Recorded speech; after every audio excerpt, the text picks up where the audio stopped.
Okay, we might get started if everybody could take their seats. Welcome everybody joining us on the live stream as well. My name is Yasmin London and it's my absolute pleasure and privilege to welcome you to our International Women's Day event this morning. Before we do get going, I would like to acknowledge the traditional custodians of the land where we're meeting today, the Gadigal people of the Eora Nation, and pay my respects to their elders past, present and emerging. To me, and I'm sure for many people in this room, this always was and always will be Aboriginal land. It's really exciting to be here today to unpack this year's International Women's Day theme, Count Her In, how we can invest in women and how we can accelerate progress towards economic empowerment. Such a critical conversation that we're going to have here today. I would like to extend my thanks as well to the team at International Towers, to Malcolm, to Kim, to Cookie at Cuppa, and of course to the Gentlewomen's Union here today. Without allies and champions and advocates like these people, events like this are just not possible. So can we give them all a round of applause right now to say thank you. Now, I'd like to introduce our incredible panel here today. We've got some amazing women with incredible experiences, and I'm going to start with you, Sandra. Sandra is the CEO and founder of Elect. Sandra is pioneering the drive for more inclusive and diverse workplaces. Her book, From Bias to Equality, offers actionable strategies for achieving gender balance in the business world. Welcome, Sandra. Can we give Sandra a round of applause? I'm going to make you clap for them all because they are incredible. Next up, we have Betsy Westcott, founder of the Inner Money Journey. Betsy is dedicated to improving the financial wellbeing and advocating for financial freedom for women. With a wealth of experience in major financial institutions and fintechs, Betsy, we're so lucky to have you here today. Thank you so much for joining us. The feeling's mutual. I get super excited about this. I can't believe this is an actual job that I get to get here and talk to amazing women like this.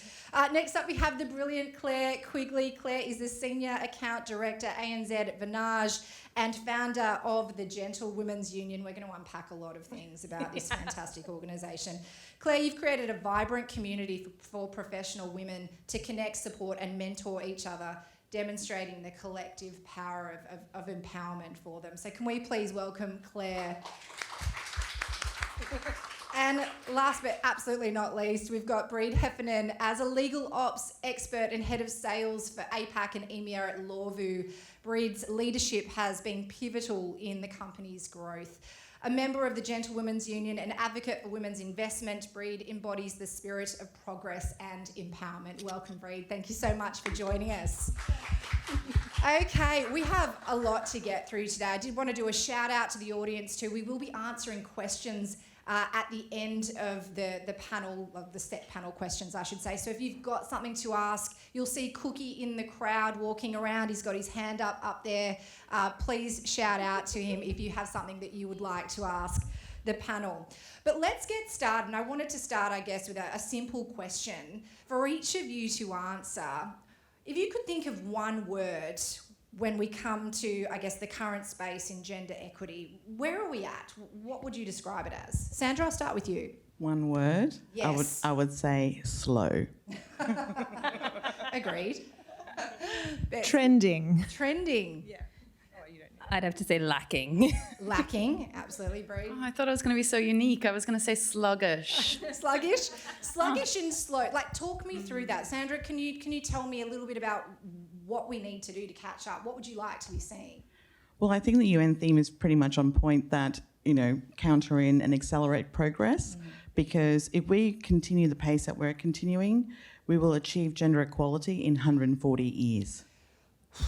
Is that shocking to anyone in the audience? Like 140 years. That is absolutely insane. Correct. All right, we need to figure out how we can sort of move the dial on that. So Betsy, when it comes to the biggest financial challenges women are facing today, what would you say they are? Well, I think our lives are quite unique, and as a result of the uniqueness of women's lives, we face different hurdles. So there's that persistent gender pay gap, which has obviously been in the news a lot recently, at 21.7%.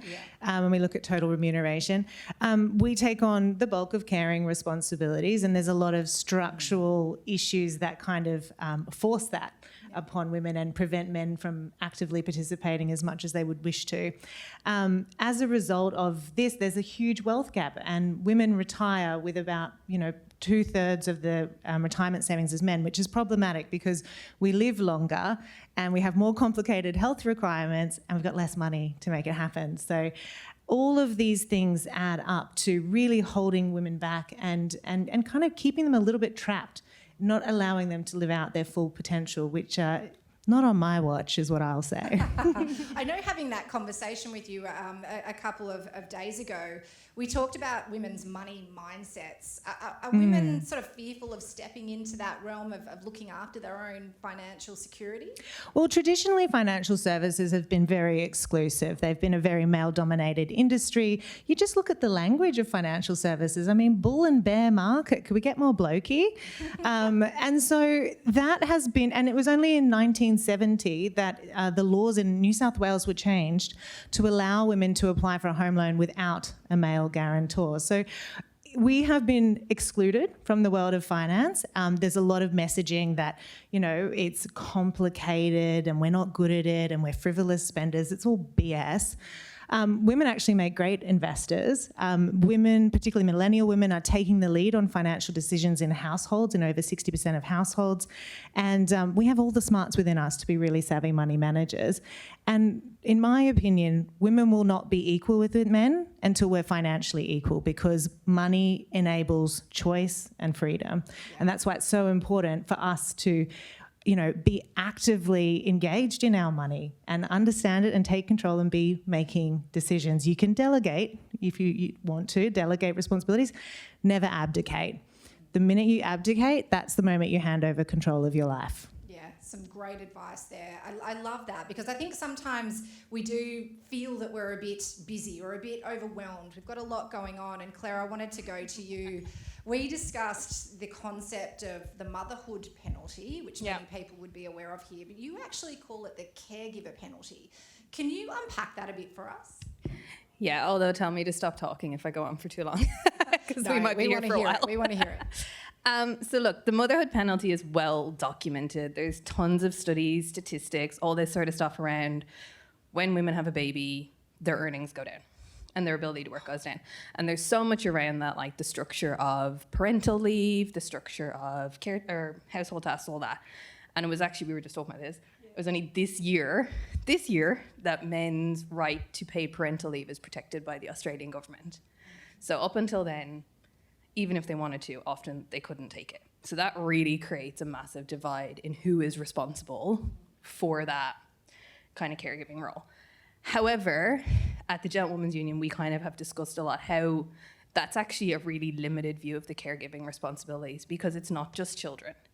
It's pets, it's elderly relatives, it's laundry, it's cooking, it's cleaning, it's groceries, it's mental load. 1,000 WhatsApp groups of school. Yeah. I can see some of the mums being like, oh yeah, the WhatsApp groups are killer. But it's more that even women who don't have children are impacted by this caregiving penalty. So like if you think of it on like your average day, right? Like let's say you don't have kids, but say, you have elderly relatives. And women are also more likely to take on caregiving for in-laws than say men are. So like, let's say you finish work and you're really meant to read over that contract, but then your mother-in-law needs to be dropped to a doctor's appointment, and then by the time you get back, someone has to walk the dog, and oh yeah, there's all those dishes from dinner that you made earlier that need to be cleaned. And then suddenly it's 9-10 o'clock at night before you've even finished doing all of this, and you've got to get up at 6. So like the contract is just not happening. And the thought of taking on a bigger role or having to do like a master's, like an MBA or a CPA or anything in order to progress is just like, how am I going to do that? Like, because I get up at 6, I go to work, and by the time I'm finished everything else I have to do, it's 9-10 o'clock at night. Like, when am I doing my 2-hour lecture? And that's even without kids. And with kids, that's just as some of the mums are nodding away here, it's massively exaggerated. So because women do, and it's 75% of domestic and care work around the world, and on average there's a statistic that as soon as a woman gets married to a man without any children, it adds 7 hours a week of housework to her. 7 hours every week without kids. Why after marriage does that happen? Often because women tend to take on the burden of all the household. So instead of just doing your own laundry, you do all the laundry. Or instead of just, having girl dinner, which I'm sure we've all seen the TikTok trend, you make like real dinner. Or like, you also do the coordinating of social engagements and like the planning and the buying of Christmas gifts for everybody in your family and their family. And we tend to take on, and women are conditioned to do that, right? Often we don't even consciously think about it. It's just something that we do to be nice and to be helpful, and because we love people. But it adds time to our weeks, and it's also a case that none of the jobs are hard. And this is the argument I hate when people are like, "Oh, well, it's not hard to make dinner." It's like, well, it isn't. Making a spaghetti ball. Compounding tasks that you've got to do. Though, correct. Right? It's like, it's not hard to make a spaghetti bolognese on a Tuesday night. It takes 20 minutes. But if you do it every night and you do all the dishes and the meal planning and the groceries and the shopping and the putting away and the lunches and the everything else, it's arduous and it's tedious and it's time consuming. That's really the main thing. There's a lot to unpack with that, and I want to talk about what you're doing at the Gentlewomen's Union to address that. So when we spoke earlier, we talked about workplaces contributing financially, helping women elevate in terms of their qualifications. You've got a different take on that, though. What do you think workplaces need to do? So what we're looking to do is kind of launch some programs around assistance in specific situations. So rather than helping with, say, or industry qualification fees, which a lot of companies do, which is great, what we found is that when talking to our members, talking to a lot of women, the biggest impact is time. So it's not how can I pay the university fees, it's how can I do 6 hours of classes a week? Who is going to mind my children? How is that going to work? So what we would like to do is fill that gap and provide things like a cleaning service, a meal service, and back to that dependent care service. So like if you have pets, someone would walk your dog. If you normally drive your elderly mother to her hospital appointments, you would Uber and then expense it back to us. If you need a babysitter, and that would be for further education, promotion.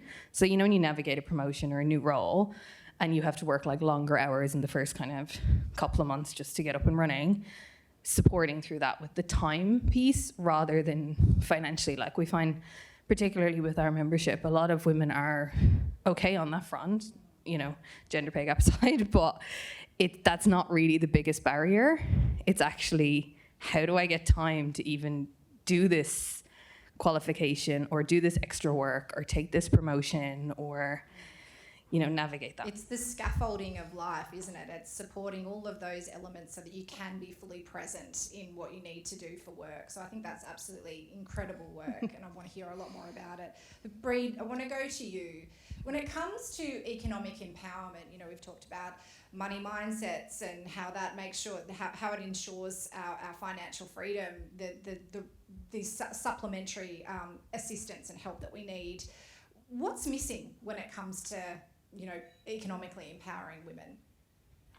Oh gosh, there's so much there. Big question. It's a big question.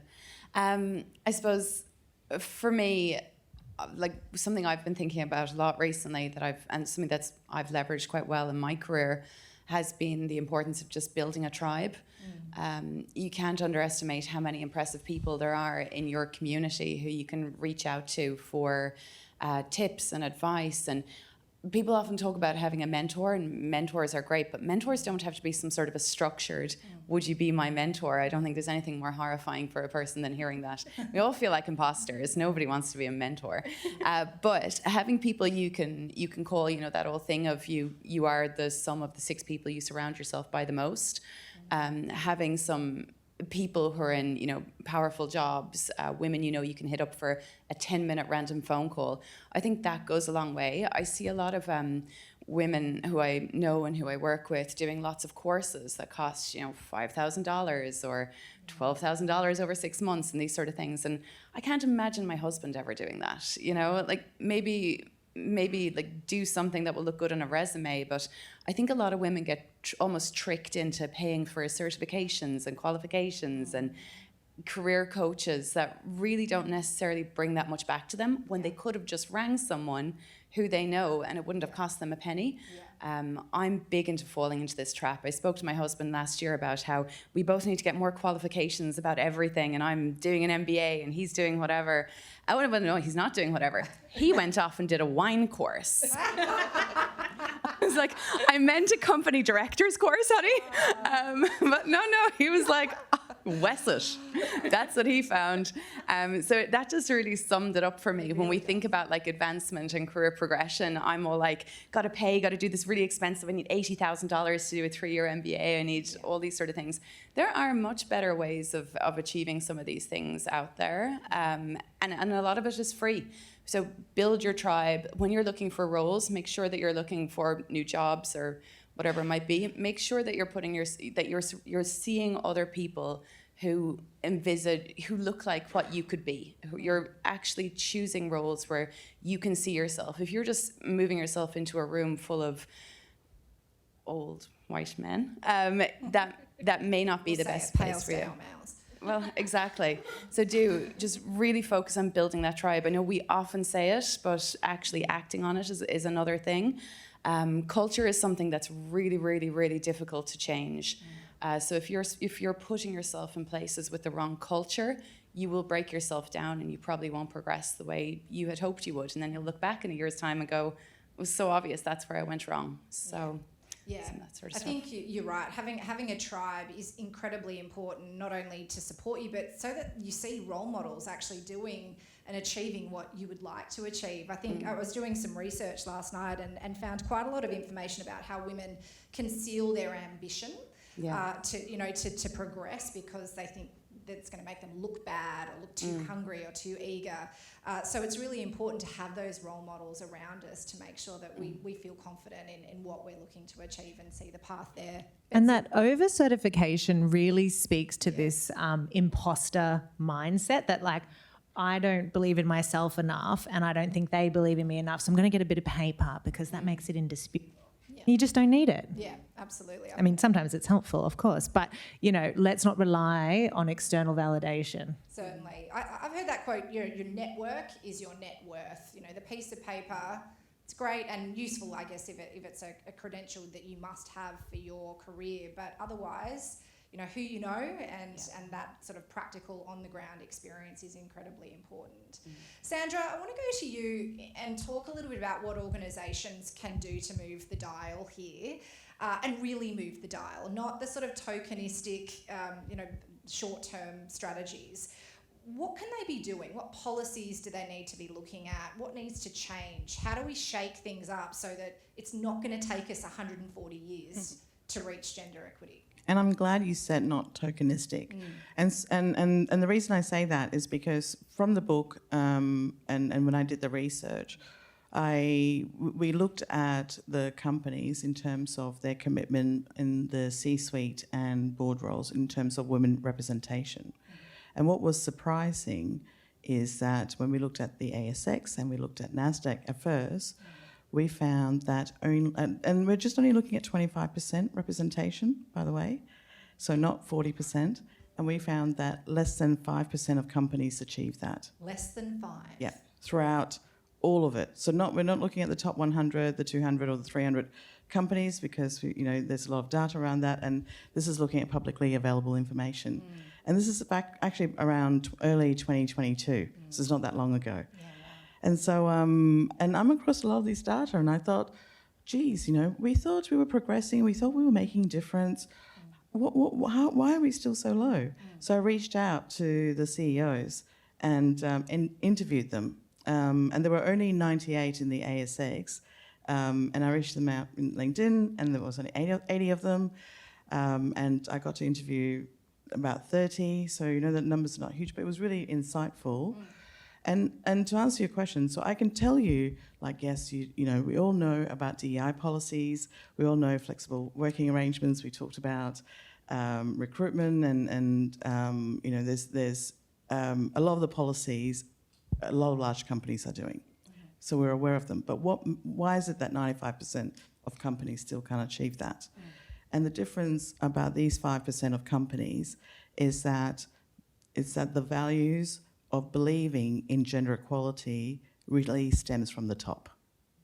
Now, talk to me about believing in gender equality, because we've had a discussion about this. Yeah.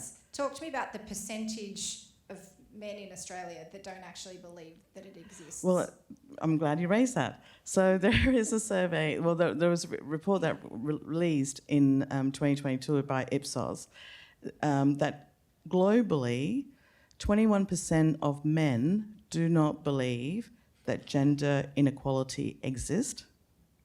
And compared to 30% of Australian men actually do not believe that gender inequality exists. Let's just sit on that for a minute, shall we? Why? My guess is that because there are no laws that discriminate women. Right. So it's down to legislation. There's nothing Yeah. that legally says you're prevented from doing what Exactly. I thought was. The opportunities are the same Okay. for men and women.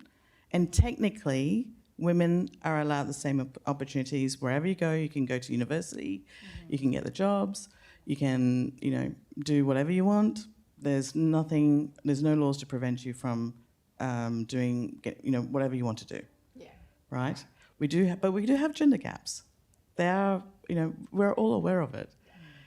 But as far as 30% of Australian men, they do not believe that there is an inequality, and so we have an unconscious bias. Yeah. So so that's the thing, is that yes, there are policies, there are companies who are doing it. It is tokenistic. Yeah. And so what my research in the book talks about, and I'm not trying to plug my book, and I'm happy to share the insights. I'll plug it for you, Sandra. Buy Sandra's book. is that if you want to, like, the actual ways of seeing, like, how companies who have successfully committed to it, is you look at the top. Yeah. If they truly believe in women representation all the way through from top to bottom, is see how they have committed to women representation from the top, and then rolling the policies from the top to bottom, Yeah. and not just only up to middle management. Yeah. And then that's when you see that their DEI is committed all the way through. It really flows from the top. I read some research the other day from McKinsey that said that 60% of global leaders are men. They have a disproportionate ability to influence positive change in this space, and I think addressing that mindset's incredibly important too. We need to make sure that they're not just allies and advocates, but they're actually actioning what they can, that they're putting in place strategies and changes, and believing in it is a really big hurdle to begin with, isn't it? It is. And I was trying to find out, are there similarities across all the CEOs that I interviewed, whether they happen to have strong mothers, or they have daughters, or they grew up with sisters, or that they were working in small companies, or they happen to be female industries, or anything like that. It didn't matter. It didn't matter whether it was small companies, global companies, male-dominated technology. It's just that they themselves have personal values that they believed in, and that they got the support from the board, and they committed all the way from the top, empowered their leadership team, and rolled it out. Yeah, That's incredible. It sounds so simple in some ways, doesn't it? Getting people to believe. Claire and Brid, I wanted to talk to you about the Gentlewomen's Union. What are you trying to achieve in the future? Given what we've just discussed, is that something that's on the agenda? Definitely. We would love to see more structural change. And one of the reasons that I started this, I think I was actually talking to you about it. I read this book called Invisible Women. You'd love it. It's all statistics and data about this. Wouldn't necessarily recommend unless you want to be very annoyed for several years, but it was very interesting.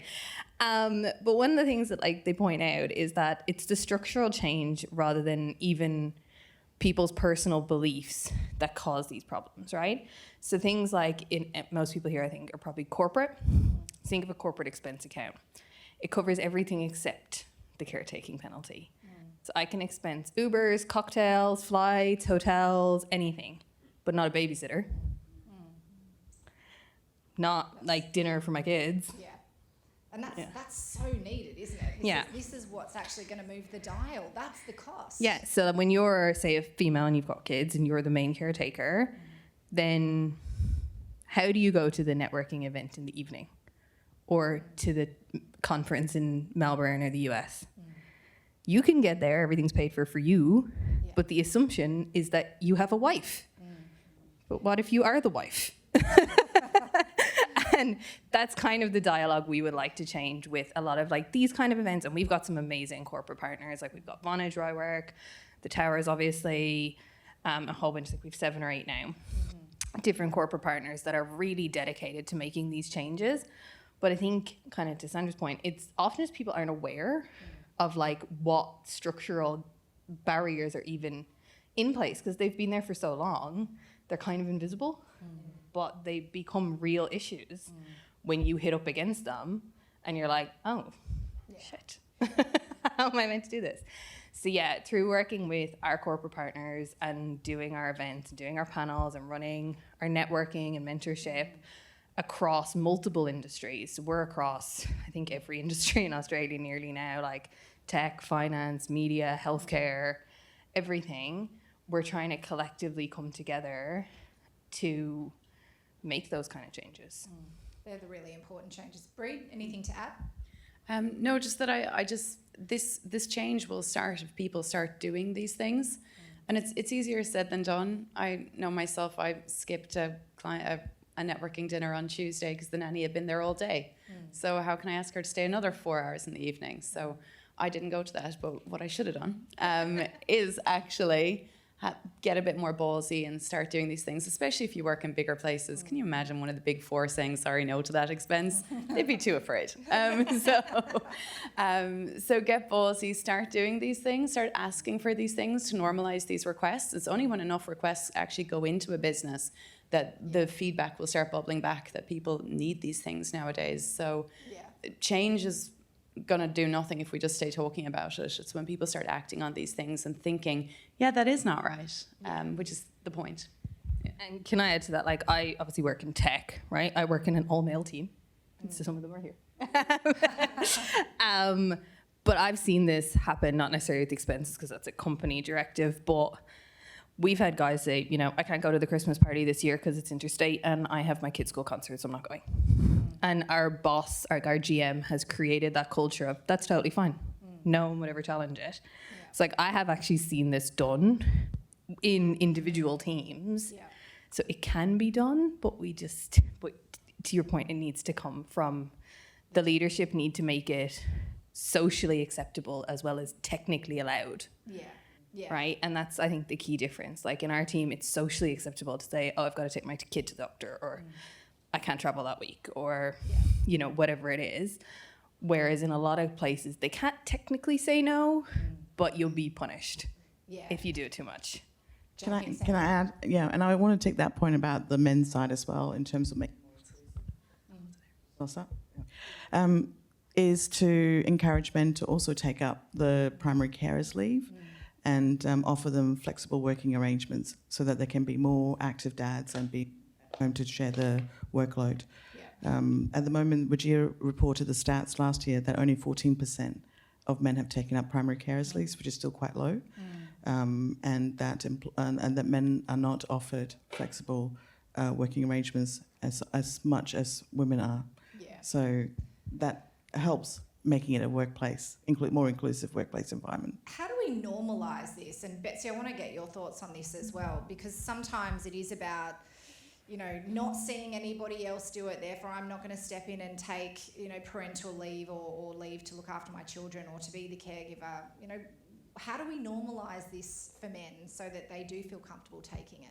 Yeah, well, I'm really thrilled to see a couple of the boys here today. Welcome, fellas. Great to have you. Round of applause, I think. But really, it's there's a trend on TikTok about loud budgeting. I'm all for loud parenting, and I don't mean mothering, I mean parenting.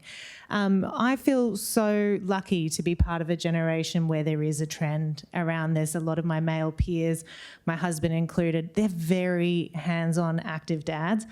I do kind of resent the comments I get from my mother's generation about how lucky I am because he's doing like maybe 35% of the parenting. And I'm like, it's his kid. Like, what do you mean? So, but the trend is our friend. But really like championing and celebrating and having men be on the panel with us as well, talking about how they love being a dad and their purposeful career. And because this isn't just about elevating women.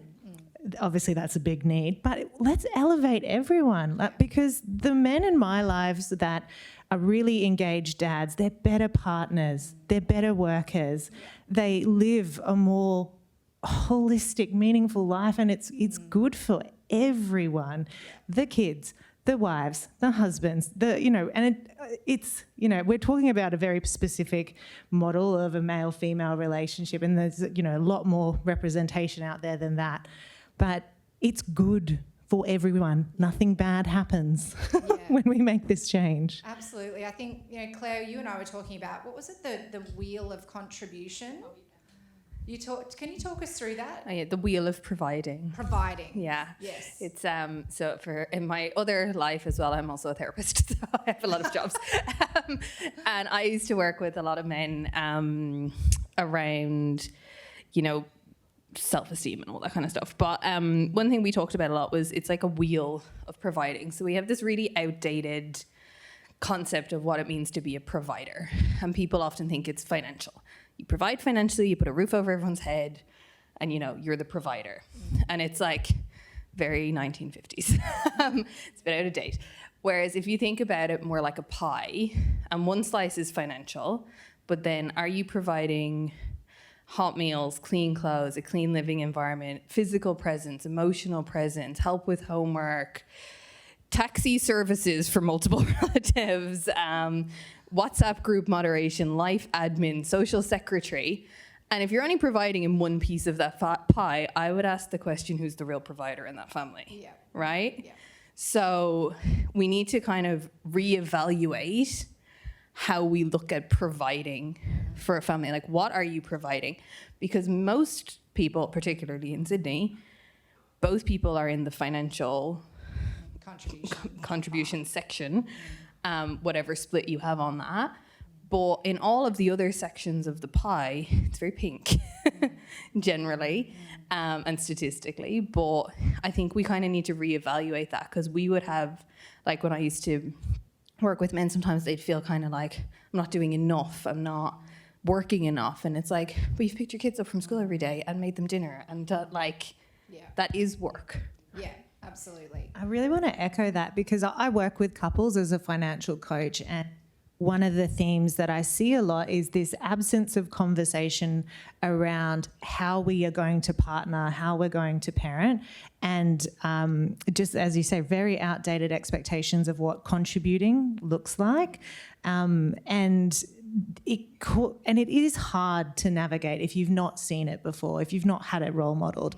So, if these conversations feel a little bit tricky, a little bit icky sometimes, you guys are pioneering. You're being the change that you wish to see. And so coming back to the tribe piece and the support piece, for me as a financial coach, I say to my clients all the time, there is no shame in having a coach help you align as a financial team, because if you've never seen it role modeled before, if you are creating a blueprint that is vastly different to what you grew up with, it is reasonable to expect that you're going to need a little bit of help, guidance and advice on that. Yeah. So don't be disheartened by the challenge. Yeah. Just get the right support around you. I think that's really fantastic advice. Brie. So advice to all those single women out there. The most important career decision you ever make will probably be whoever you marry or partner with for life. Yeah. Don't just go with the hottest dude or girl. But your partner is the most important career decision you will make. Yeah, so. That's incredible advice. I want to play devil's advocate here, though, when we're talking about contribution at home. And I can certainly be guilty of this. And I've actually got a wife and this happens. But, when we criticise that things done quite to the standard that we need. So one of my bugbears is I'm not very good at packing the dishwasher. I just sort of shove it in, and my wife comes in and consistently repacks it. And we have this ongoing conversation about why should I bother about packing the dishwasher in that way if you're just going to redo it. Do we sort of bite our nose to spite our face a little bit when it comes to this sort of thing? Yeah, I can actually talk to this because I grew up in a house where men did most of the cooking and stuff. And we have this running joke with my father because he's mad. He does all of the cooking for everyone all the time and just to flip it on the gender side, right? Because he is insane. And if you try to cook, he stands here and gives you instructions. And if you try to clean anything, he also stands here and gives you instructions. So guess whose job that became? Forever. I'm 34. He's still, if we stay at his house or we're visiting, he does 100%. And God forbid you use the wrong frying pan. So yes, I think sometimes it can be a bit if you want it done a very, very, very specific way, ask yourself, does this mean I'm taking this on as my job forever? Yeah. Because I've seen that happen not just with women, but also in my own house with men when they're a bit too particular about how things, everyone just goes, okay, you do it. Because it can be demoralising, can't it? And it does really affect your motivation to try again and go back and to take on other roles as well. And, we start to see issues start to surface where maybe someone's asked to go to the pharmacy to get a certain type of product, nappies, tampons, whatever it might be, and we get their call, which type, and then it becomes our job again to make decisions. So it's that mental load again. We've got to enable men to take on those roles. Sandra? I think I gather that I'm the kind of the oldest one in the panel here, and my husband is very much the male pale and grey white guy, grew up in a dairy farm, very traditional background, and I'm the Indian immigrant here.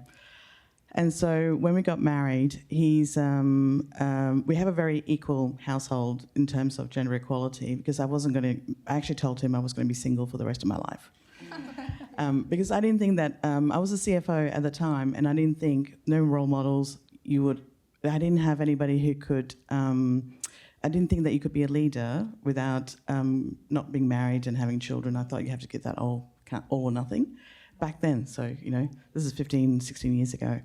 So when we got married, I was apparently very lucky to have a husband who was contributing. He did a lot of the household work, and he was building his business when my daughter was born. So I worked, he stayed at home building his business. And he did a lot of the housework, and I worked in the office and did my thing. And we got a lot of flack from our families, both sides. We also got a lot of flack from the neighbours, and when we went to our machine broke, and we went to the shops to buy a washing machine. He actually did all the laundry, by the way. I hate hanging out washing. I actually like sticking them in the dryer, but he insists. I think it's a dairy farm thing. I don't know. He likes the air. He likes the air. He likes hanging out the washing. I thought, well, if you like hanging out the washing, you hang them up. It's my rule. And so the machine broke. We went to the shops. And the guys, and I like the ones you put them in the top. He likes the front loader. So we're specific here. He is, now. yeah. Yes. So sorry, I know I'm going on for a bit. So anyway, the guy at the shop would say, well, whoever does the laundry would choose the machine. And he looked at me, and I said, well, that would be him. Yeah. That sort of stuff. So we had a lot of stereotype. Okay, and I'm sure if we had this conversation 15 years ago, I would be getting a lot of dagger looks from people. So I guess all I'm saying is, for men in here, there was a lot of stigma that kind of hung around them. I would say just take the courage and be yourself, and it just helps to contribute. So. You never know who's watching. Exactly. It sets an example. Yeah. All right, let's change gears. Obviously, the theme this year is about investing in women. And Brid, I wanted to go to you here. What are the barriers when it comes to investment in women's enterprises, in their businesses? What's the problem? Oh, I think there's quite a few problems. Perception seems to be something. It's funny. You use the word trending for gender equity, And I almost feel like it's trending in a negative way nowadays. And it is because those statistics about how many men don't believe there is disparity and things like that. So I feel like we've certainly moved a long way from positive discrimination. Positive discrimination is definitely dirty as far as I'm concerned nowadays. So how do we actually support more women? I know Claire and other people I've seen have been quite good to post jobs in like women's boards and things like that. I see certain recruiters we know and we work with who've got, women in tech and things. They promote that sort of stuff. Something that I'm seeing recruiters doing nowadays, which it's been around for a while, but I think it's really useful, is sharing remuneration guides. Things like that I think are really going to help women because they're not gender specific. There is no way women know what people are earning without these gender irrespective guides coming out telling you what you should be earning. So I think we need to do more of these sort of things. Those sort of smart things I think will start to move the needle. Yeah, I'm a big fan of data because you can't argue with it. It's just fact, right? And, again, it's around promoting a diverse representation on decision-making teams, whether that's leadership, whether that's an investment committee. Some research from the Australian Diversity Council came out last year around funding for female-founded companies, which currently they get about 2%, which is pretty dismal. But, the data shows us that for every dollar invested in a female-founded company, there is a return of investment of 78 cents compared to 31 cents on a male-founded company. If it's just the dollars that appeal to you, let me talk to you about money. You will make more money investing in female-founded companies and gender diverse and generally diverse companies. So again, there is no downside to creating a more inclusive world. Yeah. And I love speaking to the data because you can't argue with it. Do we need to unpack the data even more? So if we're talking about, that amount of money that is going to be, profit basically for these businesses, do we need to break it down so they see how? This is based on personal experience working in financial services and technology, going up and pitching to boards of just mostly blokes. And my number one weapon was my data. So I guess this is my own bias, but I just find that people are comfortable talking around facts and data. They don't get fired because the data told them to do something. They get fired if their feelings or if they made a bad judgment. So I look for the lowest hanging fruit, the easiest win to enable people to feel safe saying yes to something different. And if that means I've got to start with the data, let's do it. Yeah, absolutely. And I guess the WGEA report is what is starting that change. We've seen quite a lot of data come out of that that's really quite concerning for some businesses that you'd never expect, weren't doing the right thing. Sandra, do you have any comments on what changes you think that data is going to have in the industry? Yeah, I'm glad that data is out because transparency. I'm also a big fan of data, and I do a lot of presentation about data. And with now that the data is out and companies, the transparency on which companies have gender pay gap, we will start to see progress. I really believe in that. Because they can't hide now. They can't hide that now, yeah. It's not a feeling, it's a fact, that's right. And so what we will see, and I would hope to see that, is progress. And generally, statistically, if I talk about data, is that when you start measuring things, you will start seeing progress. And if companies don't progress, what will happen is that customers will notice, investors will notice, employees will notice. And so employees wouldn't want to work for companies that don't show progress. Customers wouldn't want to work with or buy from companies who don't progress. So they will have to make changes. And so we will start seeing progress. So that visibility is really going to make that big difference. Talking about hope and optimism, data being one of those things, I wanted to hear from each of you. What makes you optimistic about the future when it comes to bridging that gender divide? What are you looking at that's sort of that lighthouse person, moment, business? What are you seeing that's going to make that difference? Sandra, you want to start? I would like to, for me, I'm a very optimistic person. I know that, we're still seeing gaps and we're still seeing a lot of work. But my optimism is that I want to see gender equality, and I would like to see that acceleration in progress. We're seeing conversations. We're having governments. We're seeing targets. We're seeing progress. People, the desire for progress. So I don't think we're going to see 140 years to achieve that. That's exciting. Betsy. I feel optimistic because I can feel the change. You know, I look at the life of my grandmother, I look at the life of my mother, and I look at my own life, and I am so delighted by the choices and the freedoms that I have been afforded because of those women. And so I acknowledge that there's still a lot to do, but bloody hell am I happy that I was born in this generation. Yes. And I just take my personal responsibility to keep pioneering, advocating, fighting if I need to, for the better world that I want to see. Yeah, absolutely. Claire.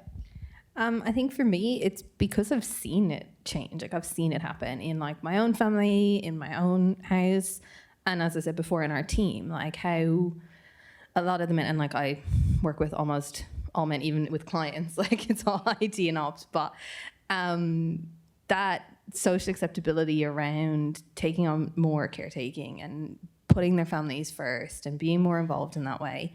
And I think we are starting to see that. And with the GU, the appetite for change from some really big companies like the Towers is one, and the partnerships that we've got, I think is really going to drive that. Like we're seeing that people want it. Yeah, fantastic. Brid. And yeah, for me, we're super lucky to be standing on the shoulders of those who've gone before us. Yeah. Like we've all been told we're lucky that our husbands contribute. And we're just like, the fact that we are perplexed by that says a lot. So we're lucky we're born when we are, and the emerging generation won't even know half of what we've been through. Yeah, absolutely. Amazing. I've got one more question for each of you to answer before we open up to audience questions. So Cookie's over here, pop your hand up and he'll pop around to hand you the microphone. But I wanted to get, I guess, a comment from each of you. When we talk about all of the different facets of gender equity and equality, what can each of us do as an individual to move the needle? You know, we walk out of here today and we're inspired and we want to make changes, but then we sort of get into our day-to-day and we get stuck or blocked. If you had one piece of advice, something that people could do from today, from now, what would that be? Sandra, I'll start with you. Yep, a quick one for everybody, men and women, is that every time you walk into a meeting, every time you look at a website and look at the leadership team and the board and ask, is there diversity in the room on the website? If not, why not? Yeah. Okay. I love that one. Echo. For me, it's very much around practicing financial well-being. It's my jam, ladies and gents, obviously. But I just think money gives you choice and freedom and allows you to, you know, the power of your purse, the power of where you invest your super fund, the power of your own financial security to be able to say yes to things and say no to other things is so profound and allows you to not only take care of yourself and the people around you in your community, but also elevate your society. So get money savvy. It is not a dirty word. Amazing. Claire? I think it's just having those difficult conversations as and when they come up. You know, like if you're kind of to Central, if you're in a meeting or someone says like, oh, I can't travel that week because something's on with my family or whatever, and someone makes a snide comment, just calling it like as it comes up, just being aware of it. Yeah. Controlling what you can control in that time. Brid? Okay, I think all my points have been taken.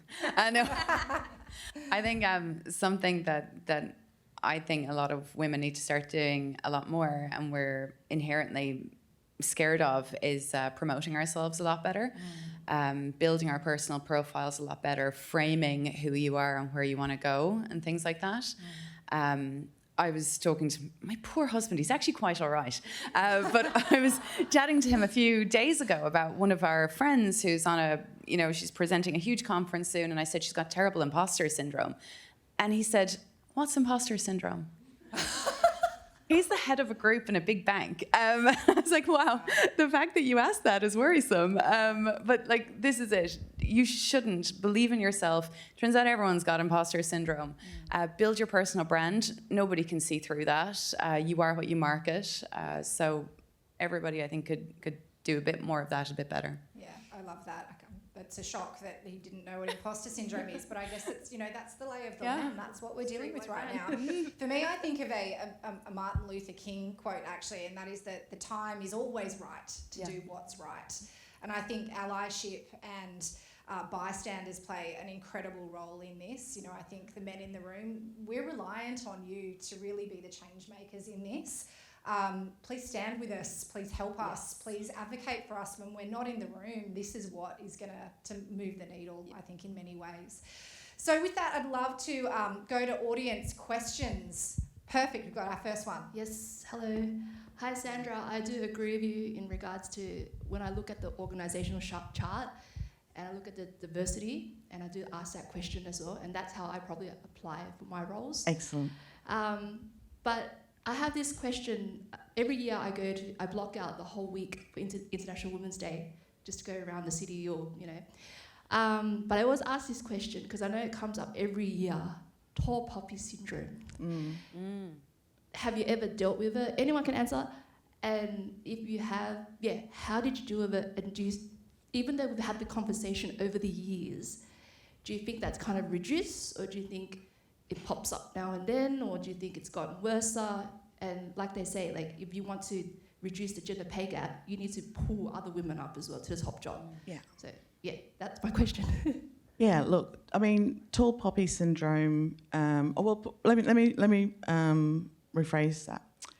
When you're putting yourself out there, right, it is always a scary experience, right? And when you're trying to go for, let's call it like you're trying to go for a leadership role, you'll bring more attention to yourself. And so what I say to anyone, and I'm going through that experience when I put myself out there, I share the experience of contacting CEOs, trying to publish a book, and the whole journey of it all. It's not an easy exercise, but when you surround yourself, what we talked about, a good network, a support network, where if there's any challenges, if somebody says something or anything that happens to you, just know two things. One is have faith in yourself, right? That you have the capability to do a good job. And secondly is that you have a good support network to carry you through. So whatever happens, it may not be an easy journey, you have those two things to carry you through. So whether it's tall poppy syndrome, whether you have somebody who, can I say S word? Yeah. Okay. Sure can. Okay. Who would shit all over you. So what? Just have those two things and weather the challenges. Okay. Thank you. And Sandra. you know, Anybody else want to, interesting, just on that, I've debated a lot and researched actually whether women can be meaner bosses than men, because sometimes it feels like women are almost more competitive and don't want other women to get ahead. But I've actually, and I really have read into this, some people are just asses, whether they're a man or a woman. It's actually gender neutral. So. Yeah, like there's a lot of interesting statistics about how a man can say something and it's perceived as funny, whereas a woman says it and it's perceived as bitchy. Yeah. That exists. When women say they're busy, they're seen as a negative thing, whereas men say they're busy and it's seen as a positive. A woman looks tired and it's seen like they're not able to keep up with their job. A man looks tired and seems like he's working really hard. Yeah. Like these sort of things definitely do happen, but unfortunately that's human nature and there is no fixing that. So with the tall poppy syndrome, I think you just need to accept it's gender neutral. Some people are just horrible. So good luck. It's challenging, and that's the thing. You know, I have overanalyzed all of that and trying to work out how to minimize all of it. But then I just thought, you know what? Stuff it. Just be yourself, be authentic, be good at what you do, and just have that support network. Yeah. I think the more you do it as well, the more belief you sort of create within yourself when you look back on the history, the challenges that you've overcome. That really does minimise that imposter syndrome. So sometimes it's time and just throwing yourself in there as well. And compelling purpose, like do you know what I mean? Like if it's something bigger than you, you're like, oh, bugger off, I'm busy making change. So yeah. Absolutely. Great advice. Any other questions that we've got? No? Look, we are. Oh, there's one more. Oh, yes, excellent.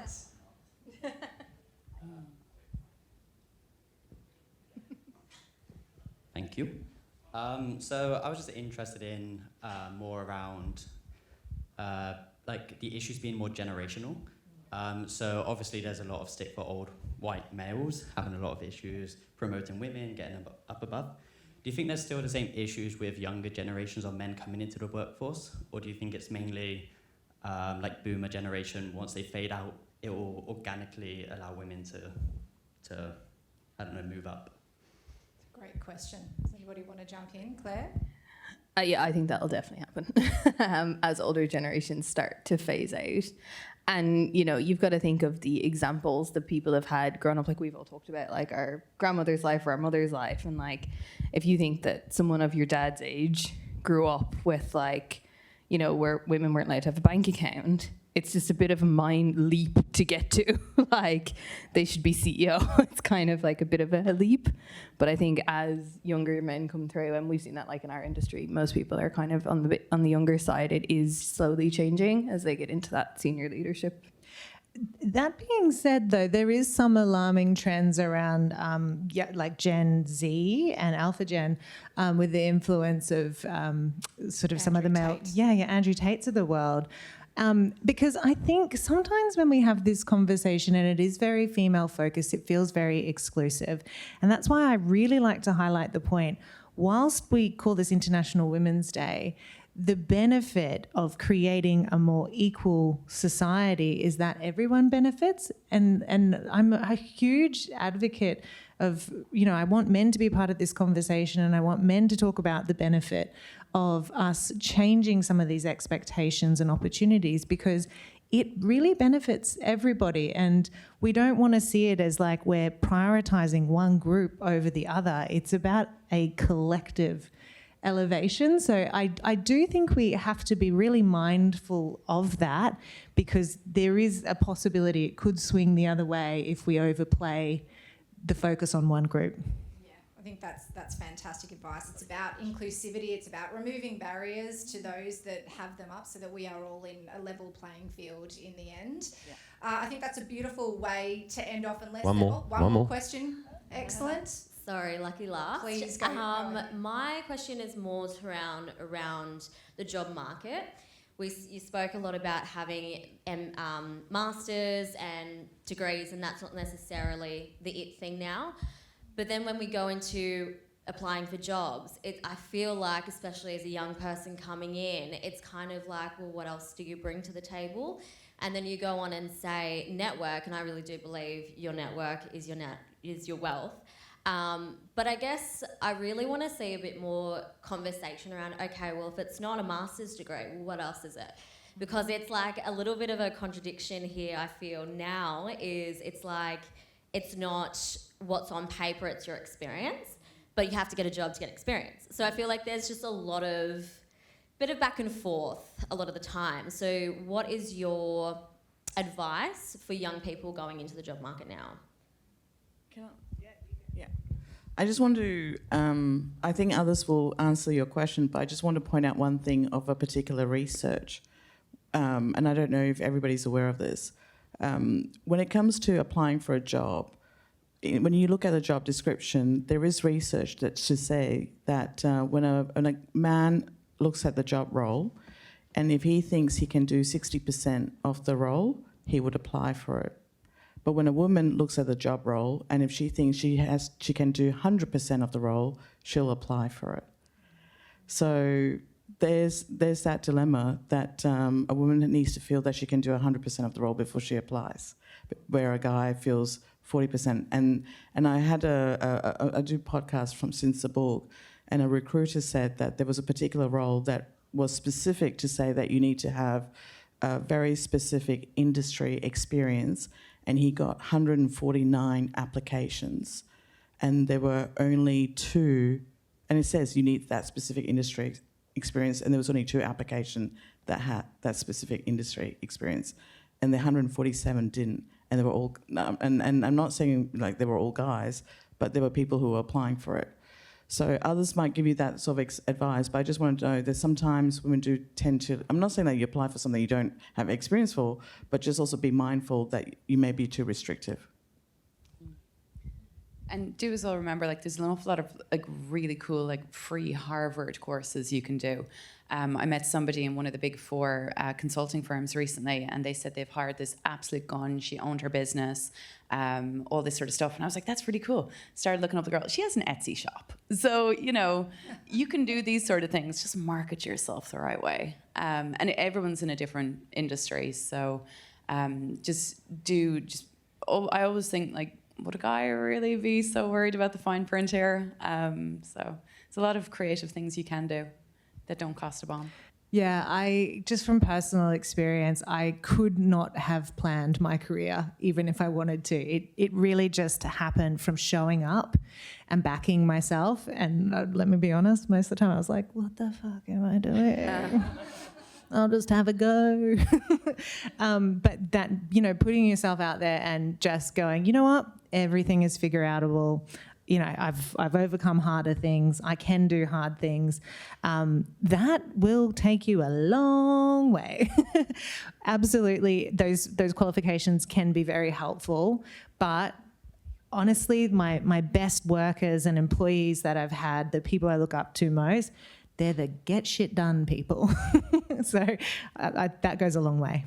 I would echo that. I work with a lot of people across different things, but unless you're doing something very regulated or technical, like if you want to be an accountant, you probably need a CPA. But outside of that, yeah, a lot of it's marketing. And honestly, a lot of employers don't care. After I got my first job in the tech world, which was 300 years ago now, nobody has ever asked me what my degree is in, because I'm not in a technical role. And I remember talking to my boss a while back, and I mentioned that I speak Irish. And he's like, do you? And I was like, I have a degree in the Irish language. And he's like, oh, that's good to know. So, like, often it's like a tick box that you like, yeah, they've got some sort of qualification, but no one really, like, I think goes a lot out of into it. smart managers now, they hire on attitudes and behaviours. You know, everything, if you are switched on and you're eager and you're keen and you're passionate, that can't be taught. What can be taught are the technical skills over time. For any, you know, people in the room who have control over policy, you know, how can we anonymise applications? That's something that I think has been proven time and time again to really remove bias and to help the issues that you're describing. And to speak to your point, Betsy, you know, I'm the same. I was a police officer for 13 years, and I'm sitting here today hosting a panel on International Women's Day. You know, it's the skills that you learn through life. If you just say yes and work it out later, that's what will bring you, you know, to the place that you want to be. With that, I will wrap it up. I feel like we could talk forever about this. Thank you, everybody, for making the time to come along to today's session. I hope it's been valuable for you. Thank you to each of our panellists for your insights and advice. You're incredibly experienced and inspiring women, so I've loved talking to you today. Thank you to the team at International Towers, in particular Kim Dawson, who is the funds manager here. Thank you to Kappa. Luke, you are an advocate and an ally in so many different ways, so thank you so much for your efforts in putting this together. And to the Gentlewomen's Union as well, incredible organisation. I can't wait to hear more about it. There will be a replay of this tomorrow on Amica as well, so keep an eye out on that, for that. But otherwise, thank you again for coming. It's been a real pleasure to host this conversation. Have a fantastic International Women's Day today and tomorrow.